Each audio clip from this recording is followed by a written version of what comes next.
cheese, mayo, game over.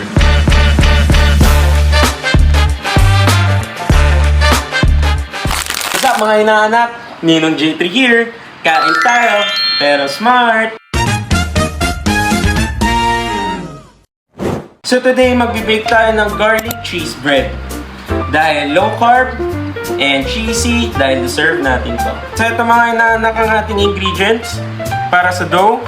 Mozzarella, garlic powder, baking powder, coconut flour, egg, salt, and para sa ating toppings, butter, minced garlic, parsley, more cheese.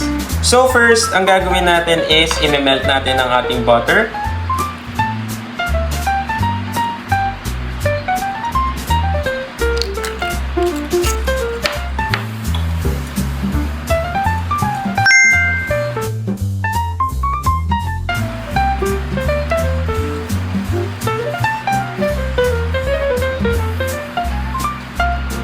So, i-bake na natin siya hanggang magkaroon ng golden brown.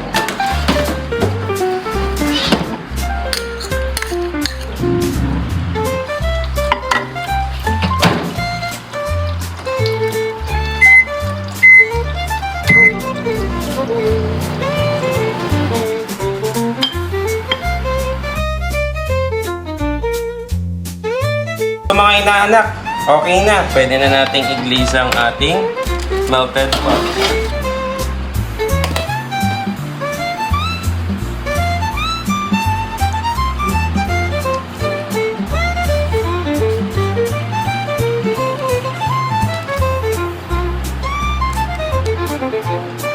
So after natin i-glaze ang ating butter, lalagyan na natin more cheese. Sabi nga nila, the more cheese, more saya.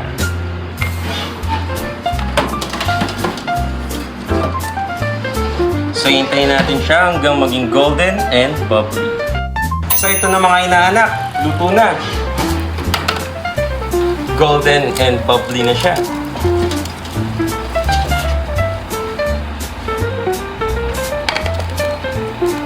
Crispy sa labas, soft sa loob, and cheesy all over.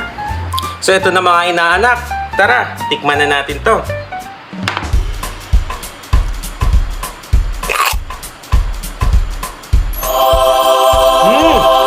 Yummy! Naalala ko nga pala, gumawa tayo ng guilt-free na mayonnaise. Bagay na bagay to sa ating garlic cheese bread.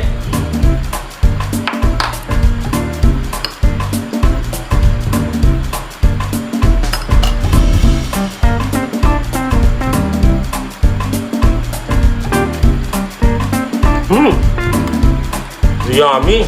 Cheese, mayo, game over. Ninong J3 nga pala, nagpapaalala, hindi mo kailangan magutom para maging sosyal.